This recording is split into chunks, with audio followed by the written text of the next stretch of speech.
કરવું ખૂબ કઠણ છે. એકવાર પૂર્વે કોઈ રાજ્યમાં એક રાજા શાસન કરતા હતા, પણ રાજાને બહુ નાની ઉંમરમાં ટાલ પડી ગઈ. એ સમયે કે ટાલના ઉપાય નહીં હોય, અત્યારે થોડા ઘણા ઉપાય થયા છે. જેમ પેલી ડાંગરની ખેતી થાય ને એમ વાળની ખેતી થાય છે. કોઈને કરાવી હોય તો અમેરિકા જઈ આવજો. રાજીવ ગાંધીએ પ્રયત્ન કર્યો તો કંઈક આવો વાળની ખેતી થાય છે. ડોક્ટર સ્વામી હમણાં ઉલ્લેખ કરતા હતા, એક વાળની ખેતી કરવી હોય તો વાળના લાખો ડોલર બધા થાય છે. થોડાક વાળ ઉગાવાના લાખો ડોલરનો ખર્ચો થાય. આપણે ખરી વખત આવ્યા હતા સારંગપુર હમણાં, એણે પોતાને આગળ ટાલ પડી ગઈ હતી, એટલે પાછળથી વાળ, બીજા કોઈના વાળ તો ચાલે જ નહીં, આપણા જ વાળ પાછા લેવાના. એટલે આગળ સારું કરવા માટે પાછળ ટાલ તો કરવાની જ, એટલે પાછળથી વાળ લેવાના. અહીંયા ડ્રિલિંગ કરી કરીને એક એક વાળ નાખશે અને પછી બરાબરનું બિયારણ અંદર કરશે અને વાળ એ ચાલે. વાળની ખેતી થાય છે. એમાં પણ પાછું ધ્યાન રાખવું પડે, જોરથી કાંસકો ન ફેરવાય, નહીં તો ખેંચીને બહાર આવી જાય. સાચવીને આ પ્રમાણે જાળવવાના છે વાળ. લોકો ટાલની અંદર વાળ ઉગાડે છે, પણ આ તો વર્ષો પહેલા રાજા હતા, એ સમયે તો આવી કઈ દવાઓનું સંશોધન, સર્જરીનું સંશોધન ન થયું હોય. એણે મંત્રીઓને આદેશ આપ્યો કે મારા માટે ઔષધિ લઈ આવો. મંત્રીઓ તપાસ કરે, પણ કોઈ સ્થાને આવી દવા ન મળે. ખૂબ તપાસ કરે, પણ રાજાએ નક્કી કર્યું કે જે મંત્રી શોધી નહીં લાવે એને ફાંસીની સજા આપણે આપી દઈશું. આ તો રાજા વાજાને વાંદરા, એને મનમાં ફાવે એમ કરે. મંત્રીઓ બહુ શોધખોળ કરે છે, એક બે જણાને તો ફાંસીની સજા પણ આપી દીધી. રાજા નવા વિદ્વાનોને કે તમે શોધી જ લાવો. એ કે મારી ટાલ છે, સારી દેખાતી નથી, હું રાજ્યની અંદર નીકળું, ખરાબ લાગે છે. બધાએ વિચાર કર્યો કે આને કઈ રીતે વશ કરવો. એની અંદર એક વાળંદ પાસે ગયા અને વાળંદને કીધું ભાઈ સાહેબ તું કંઈક સમાધાન વિચારને. વાળંદ કે હું આવીશ, કે રાજાને કહેજો મારી પાસે ઔષધિ છે. અને વાળંદે રાજાના નગરની અંદર પોતે પધાર્યો છે. રાજા કહે છે તારી પાસે ઉપાય છે? હા, કે મારી પાસે ખૂબ સુંદર ઔષધિ છે. એક બોટલની અંદર કંઈક તેલ લઈ આવ્યો હતો. અને પછી રાજાને કહે છે બેસી જાઓ, હમણાં તમારા માથે તેલ લગાવું છું. જેવું તેલ લગાવું થોડાક કલાકોમાં તો વાળ ઉગવા માંડશે. રાજા કે ખરેખર? રાજા ખૂબ ખુશ થઈ ગયા છે. વાળંદ કહે છે કે તેલ લગાવું, પણ એક શરત છે કે હું જ્યારે તમારા માથે તેલ લગાવતો હોય, જ્યારે પ્રક્રિયા કરતો હોય, એ વખતે તમારે વાંદરાનો વિચાર નહીં કરવાનો. વાંદરાનો વિચાર તમને થવો ના જોઈએ. રાજા કે વાંધો નહીં. અને પછી તેલ લગાવવાનો પ્રારંભ કર્યો ને ઘડીએ પેલો પૂછે જોજો હો વાંદરાનો વિચાર ન થાય. ઘડીએ બે મિનિટે જોજો વાંદરો મનમાં આવો ના જોઈએ. રાજા કે શું ના આવવો જોઈએ? ક્યારનો વાંદરો જ આવે છે.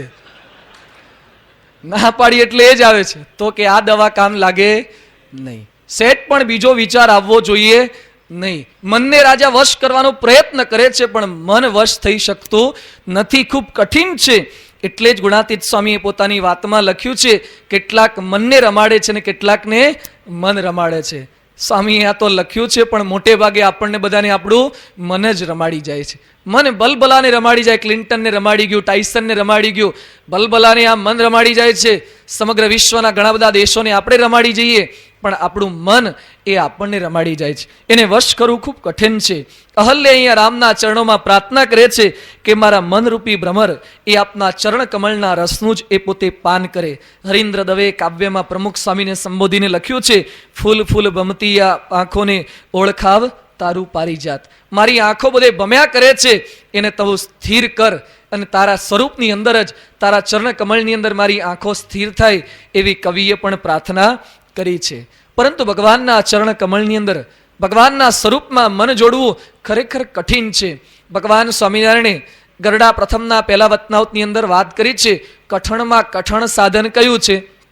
ભગવાનના સ્વરૂપની અંદર મનની અખંડ વૃત્તિ રાખવી એ કઠણમાં કઠણ સાધન છે. આજે લોકની અંદર લોકો જાતના કઠણ સાધન એ સતત કરતા હોય. લોકો પદયાત્રા કરે છે, અમરનાથની જાત્રા કરે છે. એ કદાચ થઈ શકે, અઘરું તો 100% છે. સિદ્ધપુરથી કેટલાક માણસો પેલા કાવડની અંદર પાણી ભરીને આવતા અમે જોયા. ખરેખર ઘણી કઠિન સાધના છે, ખૂબ પુરુષાર્થ કરી રહ્યા છે. કદાચ એ પણ થઈ શકે. કેટલાક લોકો એક પગે ઉભા રહીને તપ કરતા હોય છે, માળા કરતા હોય છે, નિર્જળા ઉપવાસ કરે છે, એ પણ થઈ શકે. પરંતુ ભગવાનના સ્વરૂપમાં મનની અખંડ વૃત્તિ રાખવી એ તો સૌથી કઠિન સાધન છે. ગિનિસ બુક ઓફ વર્લ્ડ રેકોર્ડની અંદર જાતના કઠણ સાધન એ માણસો કરતા એની વાતો આવતી હોય છે. બ્રાઝિલમાં એક સ્ત્રી છે, એણે વર્લ્ડ રેકોર્ડ સ્થાપ્યો છે. ઓલેઇન ડેવિડસન એ સ્ત્રીનું નામ છે. એ સ્ત્રીએ સંકલ્પ કર્યો કે દુનિયામાં કોઈ સ્ત્રીએ પોતાના શરીર ઉપર કાણા ન પડાવે એટલા કાણા મારે પડાવવા છે. કાન કે નાક કે બહુ તો કેટલા કાણા સ્ત્રીઓ પડાવતા હોય, પણ કે એના કરતાં પણ સૌથી વધારે કાણા મારે પડાવવા છે. એણે પોતાના શરીર પર 1903 જગ્યાએ વિંધાવ્યા છે. 1903 કાણા પડાવ્યા છે. પોતાની કમર ઉપર જ એ સ્ત્રીએ 85 વખત એ કમરનો પટ્ટો પહેર્યો છે. કમરનો પટ્ટો મોતીથી પહેર્યો છે, પણ કઈ રીતે? કાણા પાડી પાડીને મોતી અંદર પરોવ્યા છે કમરની અંદર. આવી સાધના એણે કરી છે. આવું કઠણ સાધન માણસો એ કરે છે. એટલે આ પ્રમાણે શરીરનું કઠણ સાધન.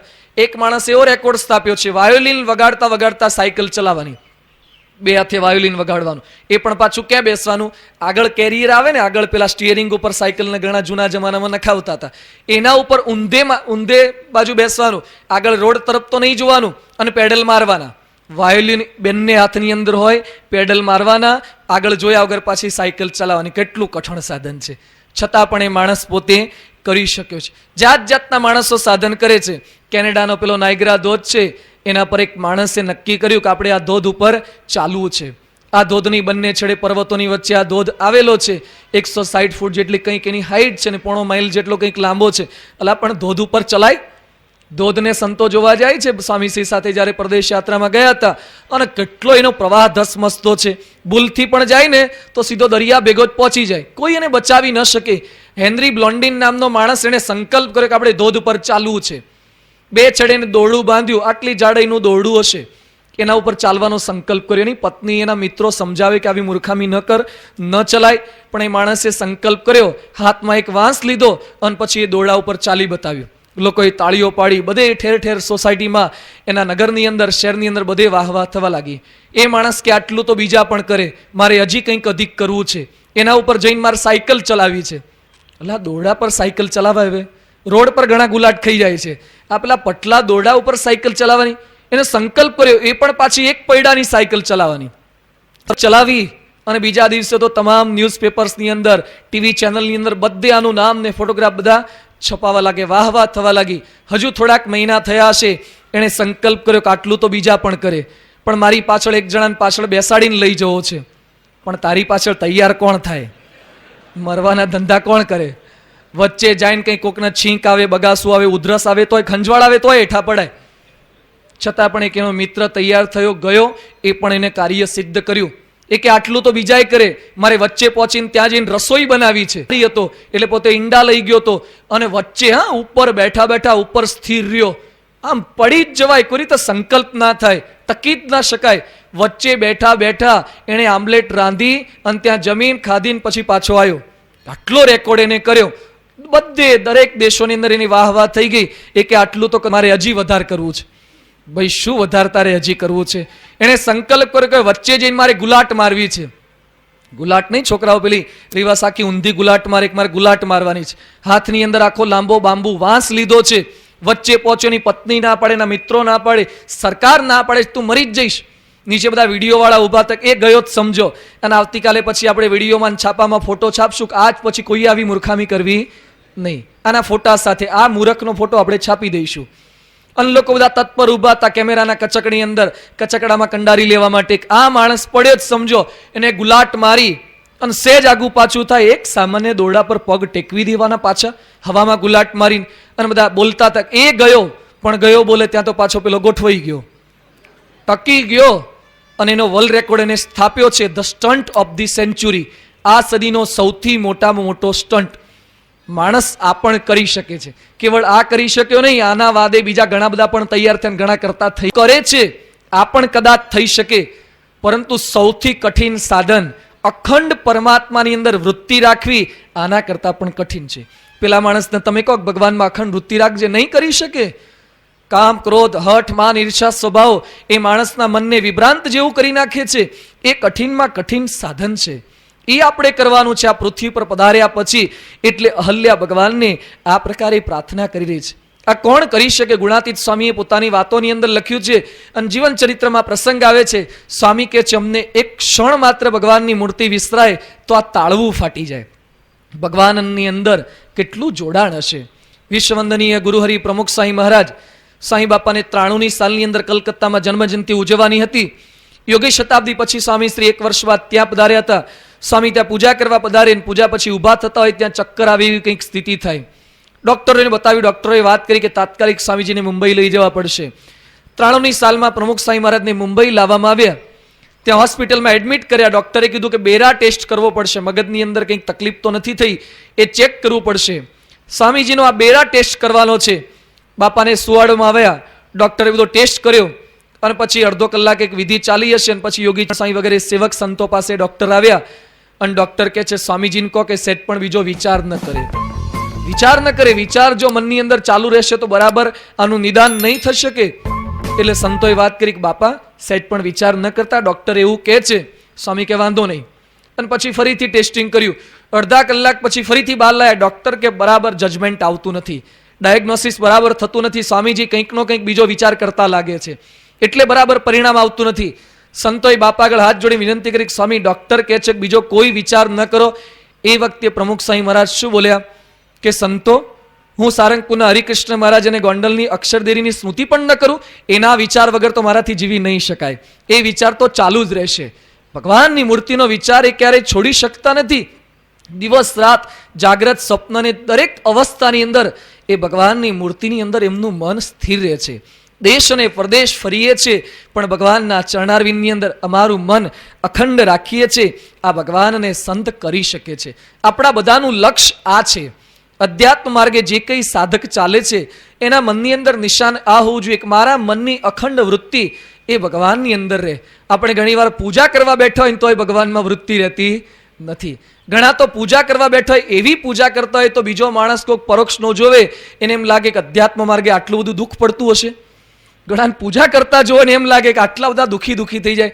પૂજામાં પણ કંઈ આનંદ પામી શકતા નથી. ભગવાનની અંદર આપણે મન જોડી શકતા નહીં. અહીંયા અહલ્યાએ પ્રાર્થના કરી કે પ્રભુ કોઈ વિષયની અંદર મારું મન ન જાય, કોઈ વ્યક્તિમાં મારું મન ન લોભાઈ જાય, વ્યક્તિમાં બંધન થઈ જાય, વિષયમાં બંધન થઈ જાય, વસ્તુમાં બંધન થઈ જાય. એટલે અહલ્યાએ રામના ચરણોમાં પ્રાર્થના કરી રહી છે. રામની કૃપાથી અહલ્યા પોતે પવિત્ર બન્યા છે. રામે એવું વરદાન આપ્યું અને બરાબર તે જ સમયે ગૌતમ ઋષિ પોતે પોતાની દિવ્ય શક્તિ દ્વારા ત્યાં પધારી ચૂક્યા. ગૌતમે પણ ત્યાં પધાર્યા એટલે રામે પણ, રામ અને લક્ષ્મણે ગૌતમના ચરણોમાં પ્રણિપાત કર્યા, વંદન કર્યા. ગૌતમે પણ સામે નમસ્કાર કર્યા છે, પોતાની પત્નીનો સ્વીકાર કર્યો. અત્યાર સુધી આપણે રઘુપતિ બોલતા હતા, હવે રામ ખરેખર પતિત પાવન બન્યા છે. આપણે જે ધૂનમાં બોલીએ છીએ રામનું વિશેષણ હવે સાચું ઠર્યું. જે પતિત થયેલા જીવ હતા એ હવે પોતે પાવન કરવા માટે રામની આ યાત્રા હતી, આ કલ્યાણ યાત્રા હતી. જે અધ્યાત્મ માર્ગ થકી ભ્રષ્ટ થયા છે એને પુનઃ એ અધ્યાત્મના પંથે ચડાવવા માટે રામની આ યાત્રા હતી. એટલે અહલ્યાના ઉદ્ધાર દ્વારા એ પોતે પતિત પાવન બન્યા. હવે પતિત પાવન તો બોલીએ છીએ પણ સાથે સાથે બોલીએ છીએ સીતા રામ. હજી સુધી સીતારામ નથી બન્યા. હવે તુલસીદાસ સીતારામ કઈ રીતે થયા એની વાતો હવે આપણને સંભળાવે છે. પણ સીતારામ ક્યારે થાય? મિથિલામાં જાય તો થાય ને. જનકના રાજ્યની અંદર પધારે તો આ કંઈક શક્ય બને. એટલે મિથિલા નગરીની અંદર વિશ્વામિત્ર સાથે રામ અને લક્ષ્મણ પોતે પધારી રહ્યા છે. જનકપુરની અંદર પધાર્યા. જનકપુરનું વર્ણન કરતા તુલસીદાસ પોતે લખે છે, પૂર રમ્યતા રામ જબ દેખી હર્ષે અનુજ સમેત બિશેષી બાપી કૂપ સરિત સરનાના સલીલ સુદાસમ મની સોપાના મંગલમય મંદિર સબ કેરે ચિત્રિત જનુરતિ નાથ ચિતેરે. જનકપુરની અંદર લોકોના મહેલ કેવા હતા એનું વર્ણન ગોસ્વામી તુલસીદાસ પોતે કરે છે. પૂર ખૂબ જ રમ્ય હતું. જનકનો મહેલ ત્યાંથી દૂર હતો. આંબાવાડી જોઈ અને વિશ્વામિત્ર રામ અને લક્ષ્મણને કહે છે કે આપણે આંબાવાડીની અંદર ઉતારો કરીએ. વિશ્વામિત્ર રામ અને લક્ષ્મણની સાથે ફૂલવાડીની અંદર આંબાવાડીમાં ઉતર્યા છે. જનકને સમાચાર પ્રાપ્ત થયા કે વિશ્વામિત્ર મુનિ પધાર્યા છે. જનક પોતે ત્યાં મળવા માટે પધાર્યા. જનકે પંચાંગ પ્રણામ કર્યા અને પછી વિશ્વામિત્રના ચરણોની અંદર પોતે પ્રણામ કરતા કહે છે, અદ્ય યજ્ઞ ફલમ પ્રાપ્તમ ભગવદ દર્શનાત્મયા ધન્યોસ્મી અનુગૃહિતોસ્મી યસ્ય મે મુનિ પુંગવ. કહેતા કે હે ગુરુવર્ય, આપના દર્શન કરી અને ખરેખર હું કૃતાર્થ બન્યો છું. રામ અને લક્ષ્મણ એ પોતે વિશ્વામિત્રની બાજુમાં બેઠા હતા. જનકે રામ અને લક્ષ્મણ તરફ નજર કરી. જનક પોતે ખૂબ જ આનંદમગ્ન બની ગયા. એમની આંખની અંદરથી હર્ષાશ્રુ વહી રહ્યા છે. એમણે વિશ્વામિત્રને સંબોધન કરતા કહ્યું, હે નાથ, આ સુંદર બાળકો મુનિકુળના તિલક સમા રાજકુળના પાલક, વેદો પણ જેને નેતિ નેતિ કહે છે એ ખરેખર સાક્ષાત પરમાત્માનું સ્વરૂપ ધારણ કરીને પધાર્યા છે કે કોણ છે? હું જનક છું, હું વિદેહી છું, મારું મન ક્યારે કોઈ વ્યક્તિની અંદર તણાતું નથી. આજે બે રાજકુમારોની અંદર મારું મન કેમ તણાય છે? હું વૈરાગી છું, છતાં પણ મારું મન કેમ લોભાય છે? વિશ્વામિત્ર કે જનક, એમાં બહુ ચિંતા કરવાની જરૂર નથી. જેટલા કઈ રસ્તાઓ મળ્યા બધાનું મન આમાં તો તણાય છે. જેટલા કઈ રસ્તાઓ મળ્યા છે એ દરેક રામ અને લક્ષ્મણના સ્વરૂપની અંદર એ મોહ પામે છે. રામ અને લક્ષ્મણને જોયા પછી જનક પોતે વિચાર કરે છે કે આવા દીકરાઓના તો મારે પિતા બનવું જોઈએ, પણ કોઈના પિતા બનવું એ આપણી પસંદગી નથી, એ આપણા હાથમાં નથી. એના પિતા તો દશરથ પોતે બની ચૂક્યા છે. તો એક કામ કરું, એના હું શિષ્ય બનાવી દઉં, એનો ગુરુ હું બની જાઉં. જનક મનમાં કંઈક આવું મનોમંથન કરી રહ્યા છે, વિચાર કરી રહ્યા છે. પણ જનકને પાછો વિચાર આવે છે કે એના ગુરુ તો વિશ્વામિત્ર અને વશિષ્ઠ તો કુલ ગુરુ હાજર છે, હું ગુરુ પણ કઈ રીતે બની શકું? તો આને પોતાના બનાવવા છે, કોઈ પણ રીતે એની સાથે નાતો જોડવો છે. એક વિકલ્પ વધ્યો છે, અને હું જમઈ બનાવી દઉં તો કંઈક નાતો બની જશે, કંઈક સંબંધ સારી પેઠે બંધાઈ જશે. આવો જનક મનની અંદર પોતે સંકલ્પ કરે છે. અને જનક વિશ્વામિત્રને કહે છે કે તમે એકલા આવ્યા હોત તો વાટિકામાં ઉતર્યા હોત તો ચાલત, પણ તમારી સાથે રાજકુમારો પણ પધાર્યા છે, એટલે આપ કૃપા કરીને મહેલની અંદર પધારો. વિશ્વામિત્ર એ રામ અને લક્ષ્મણની સાથે સુંદર મજાના મહેલની અંદર નિવાસ આપ્યો છે, ત્યાં ઉતારે પધાર્યા. જનકની સાથે એક ઋષિ પધાર્યા હતા, તેઓનું નામ હતું શતાનંદ ઋષિ. એ શતાનંદ ગૌતમ અને અહલ્યાના પુત્ર હતા. શતાનંદ ઋષિએ જ્યારે વાત જાણી કે રામના ચરણ સ્પર્શ માત્રથી મારી માતાનો ઉદ્ધાર થયો છે, શતાનંદે રામનો ખૂબ ખૂબ ઉપકાર માન્યો. ઉપકાર માન્યા પછી શતાનંદ ઋષિ એ પોતે રામ અને લક્ષ્મણને સંબોધન કરતા કહે છે, નાસ્તિ ધન્યતરો રામો ત્વત્તો અન્ય ભુવિ કશ્ચન ગોપ્તા કુશિક પુત્રસ્તે એન તપ્તમ મહત્તપઃ. હે રામ અને લક્ષ્મણ, તમે જેની સાથે ફરી રહ્યા છો એ વિશ્વામિત્ર કોઈ સામાન્ય ઋષિ નથી. વિશ્વામિત્રની વાત હું તમને સંભળાવું, જેની સાથે ફરો છો એનો મહિમા થોડોક સમજો તો તમને ખરેખર આનંદની લાગણીઓ એ સતત ઉભરાશે. આ વિશ્વામિત્ર કોણ હતા? એના પૂર્વજો પ્રજાપતિ એ પોતે કુશ નામે હતા. એ કુશ નામે એના પુત્ર થયા. એના પુત્ર એ કુશનાભ થયા. એ કુશનાભને 100 દીકરીઓ હતી. આ વિશ્વામિત્રના પૂર્વજોની ગાથા એ શતાનંદ ઋષિ એ રામ અને લક્ષ્મણને પોતે સંભળાવી રહ્યા છે. આજે કુશનાભ રાજા હે તેને 100 દીકરીઓ હતી. એ 100 દીકરીઓને રાજાએ તપ કરવાનો આદેશ આપ્યો. આ 100 કુંવરીઓ પોતે તપ કરી રહી છે. એ વખતે વાયુ દેવતા પોતે પ્રગટ થયા અને માગણી કરે છે કે તમે મારી સાથે લગ્ન કરો. આગ્રહ કરે છે દીકરીઓને પોતાની સાથે લગ્ન કરવા માટે. એ વખતે કુશનાભ રાજાની 100 દીકરીઓ એ વાયુ દેવતાને સંબોધન કરતા કહે છે, પિતા હિ પ્રભુ અસ્માકમ દૈવતમ પરમમ ખસઃ યસ્યનો દાસ્યતિ પિતા સનો ભર્તા ભવિષ્યતિ. કોની સાથે પરણવું એ અમે નક્કી ન કરી શકીએ, અમારા પિતા નક્કી કરશે. સ્વર્ગના જાત જાતના પ્રલોભને વાયુ દેવતા આપે છે કે તું મારી સાથે લગ્ન કરી દે, તને ઘણું બધું સુખ અને સમૃદ્ધિ પ્રાપ્ત થશે. કુંવરીઓ કહે છે અમારી પરણવાની કોઈ ઈચ્છા જ નથી, અમારા પિતા જ્યાં મોકલશે, જે વ્યક્તિ સાથે અમારા લગ્ન કરશે એની સાથે અમે લગ્ન ગ્રંથિથી જોડાઈશું.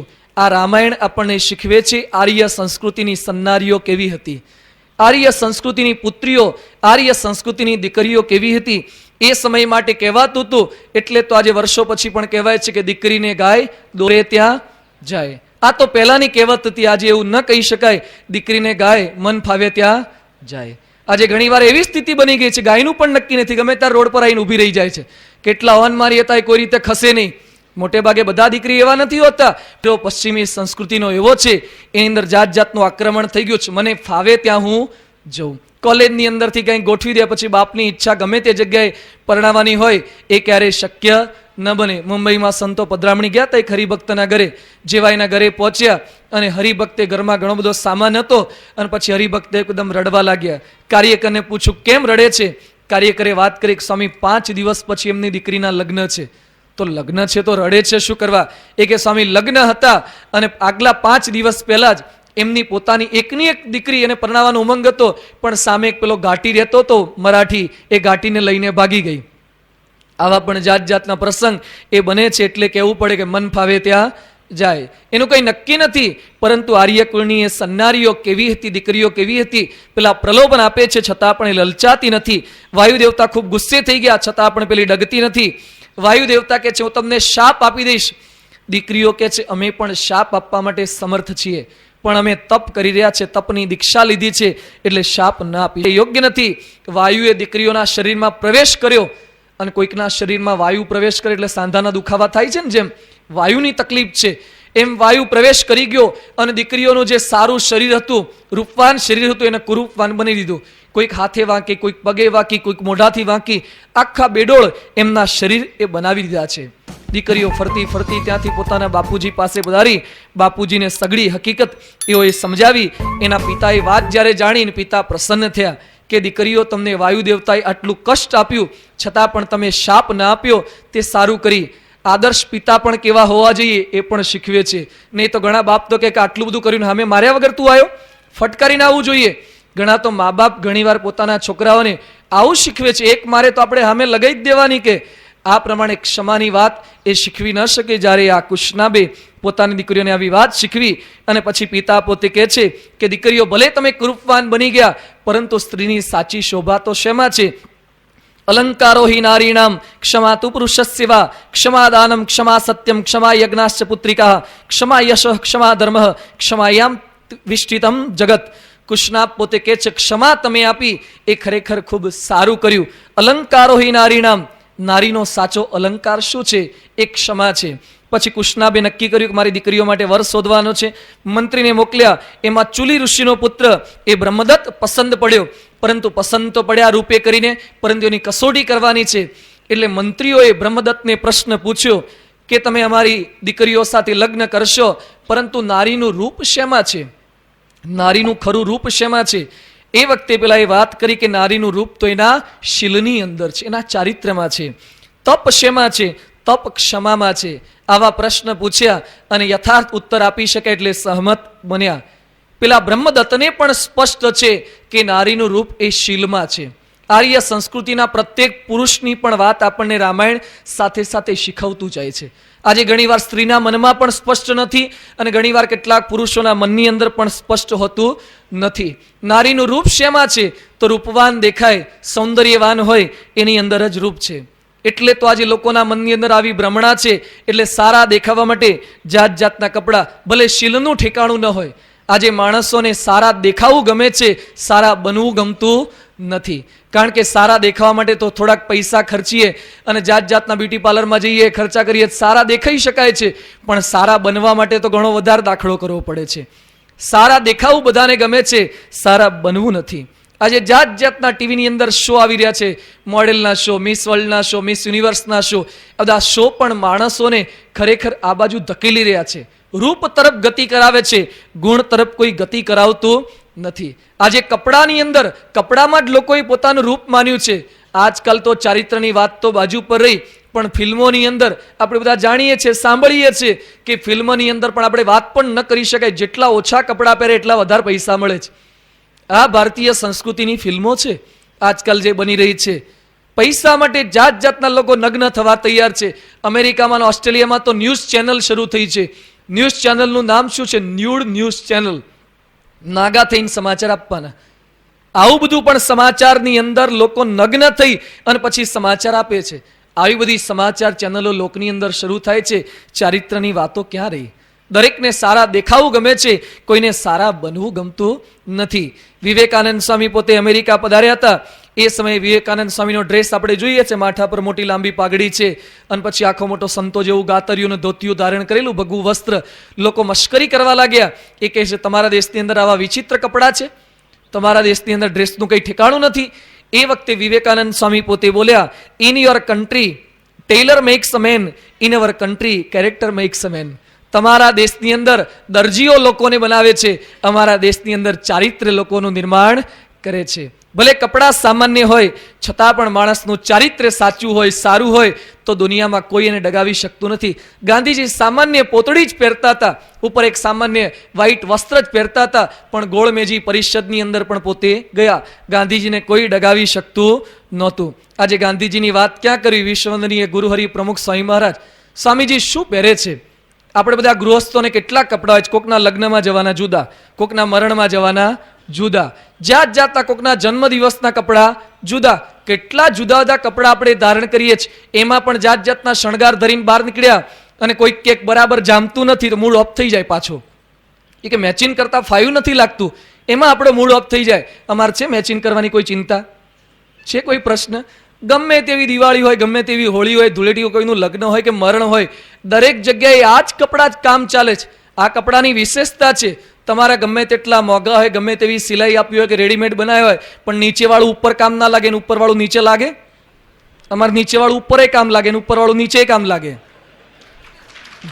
આ કપડાની વેરાયટી છે, આ શોભા છે, આ ભગવા કપડાનું ગૌરવ છે. તમે ગમે તેટલા સારા કપડાં પહેરો, ઘણીવાર કોઈ સામે ન જુએ, પણ જેવા રેલવે સ્ટેશને કે બસ સ્ટેન્ડે સંતો અહીંયા મહેસાણા રોડ પર નીકળે ને તરત 2-5 જણા તો જોવે જ. કેટલાક ટીકા કરવા જોવે, કોઈક વખાણ કરવા, પણ જોશે જ.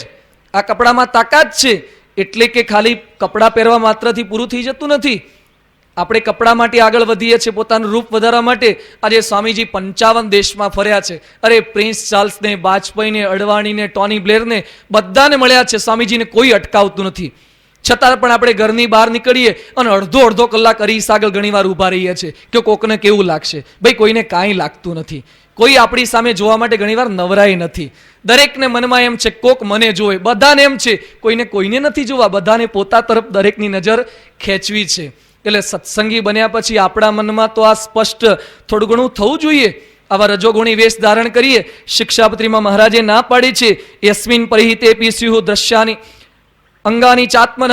જે વસ્ત્ર પહેરે થકી આપણા સત્સંગીના શરીર ઉઘાડા દેખાય એવા વસ્ત્ર મારા સત્સંગી સ્ત્રી પુરુષોએ ક્યારે ધારણ ન કરવા. આજકાલ કપડાનું ઠેકાણું હોતું નથી. જાત જાતની ફેશન ટેકનોલોજીઓ આવે છે. એના કરતાં તો કપડાં ન પહેરતા એવું ઘણીવાર લાગે. એવા વિચિત્ર કપડાં એ ધારણ થતા હોય. દિલ્હીમાં એક છોકરી ઉપર એક છોકરાએ બળાત્કાર કર્યો. છોકરીએ ફરિયાદ કરી અને પછી છોકરાને પેલા કોર્ટમાં પાંજરામાં પૂરવામાં આવ્યો. જજે પૂછ્યું કે શા માટે તે બળાત્કાર કર્યો? એ કે સાહેબ એવા કપડાં પહેર્યા એટલે મારું મન કાબુમાં ન રહ્યું. છોકરાએ આ પ્રમાણે જવાબ આપ્યો. છોકરો કહે સાહેબ એવા કપડામાં તમે જુઓ ને તો તમારું મને કાબુમાં ના રહે. અને જજે ખરેખર કીધું કે એવા કપડામાં એને બોલાવવામાં આવે. દિલ્હીનો બની ગયેલો પ્રસંગ તમને કહું છું. છોકરી એવા કપડાં પહેરે ને કોર્ટમાં આવી અને જજે તરત ચુકાદો આપ્યો. છોકરા તારી વાત સાચી છે, છોકરીનો જ વાંક છે કે એણે એવા કપડાં શા માટે પહેર્યા. એને પણ સજા કરવામાં આવી. આજે ઘણીવાર પોતાની છેડતી થાય એના માટે છોકરીઓ આમંત્રણ આપે છે એવા કપડાં પહેરીને. જ્યારે ભારતીય સંસ્કૃતિનું પ્રતીક આ નથી. ભારતીય સંસ્કૃતિની લાજની પ્રથા આપણા ભારત વર્ષમાં હતી, જે ગુણિયલ પ્રથા, જે લોકોના ચરિત્રનું રક્ષણ કરે. એ પ્રથા આજે ભૂસાતી જાય છે. વાંધો નહીં, સમય જતા એનો નિકાલ થાય, પરંતુ આપણે કંઈક એવા આદર્શ વસ્ત્ર તો સ્ત્રી ને પુરુષ એ બધા કંઈક પરિધાન પોતે કરી શકીએ. કદાચ લોકના બીજા માણસો ન પહેરે, આપણે સત્સંગી થયા પછી તો કપડાનો આટલો વિવેક જાળવી શકીએ ને. મહારાજ આપણને એવો આદેશ આપી રહ્યા છે. મહારાજ કહે છે મદાશ્રિતૈ, જે મદને આશ્રિત થયા છે. અને જો મદ એટલે બે કહી શકાય. મદ એટલે મને આશ્રિત અને મદ એટલે અહંકારને આશ્રિત. જે અહંકારને આશ્રિત થયા હોય, પૈસાને આશ્રિત થયા હોય, એના કપડાના ઠેકાણા રહેતા નથી. એટલે મહારાજ અહીંયા આપણને એવું સમાધાન બતાવી રહ્યા છે કે મારા આશ્રિતોએ ચારિત્ર્યમાં જ શોભા છે એ દરેકે પોતાના મનની અંદર દ્રઢ કરવું. હવે બ્રહ્મદત્ત સાથે પરણાવવાનું નક્કી થયું. કન્યાઓના લગ્ન થયા અને લગ્ન બાદ કુશનાભને ગાદી નામે પુત્ર થયો. અને ગાદી થકી ધીમે ધીમે થોડાક વર્ષો બાદ એમને સત્યવતીનો પુત્ર જમદગ્નિ થયો, એનો પરશુરામ થયો. ગાદીને વિશ્વામિત્ર નામનો એ પુત્ર થયો. એ વિશ્વામિત્ર કેવા સમર્થ છે એની ગાથા એ શતાનંદ ઋષિ એ રામ અને લક્ષ્મણને સંભળાવે છે. એ ગાથાની અંદર બ્રહ્મબળ કેવું છે, એ બ્રહ્મબળ આગળ શસ્ત્રબળ ગમે તેવું હોય, બુદ્ધિબળ ગમે તેવું હોય, એ બધું બળ એ ઝૂકી જાય છે. વિશ્વામિત્રની ગાથા બાદ ભક્ત અને ભગવાનની ગાથા એ તુલસીદાસ પોતે જણાવે છે. રામ અને સીતાનું પ્રથમ મિલન એ ક્યાં થયું? બગીચાની અંદર રામ અને સીતાનું પ્રથમ મિલન એ થયું છે. એ પ્રથમ મિલનની વાતો આપણે આવતી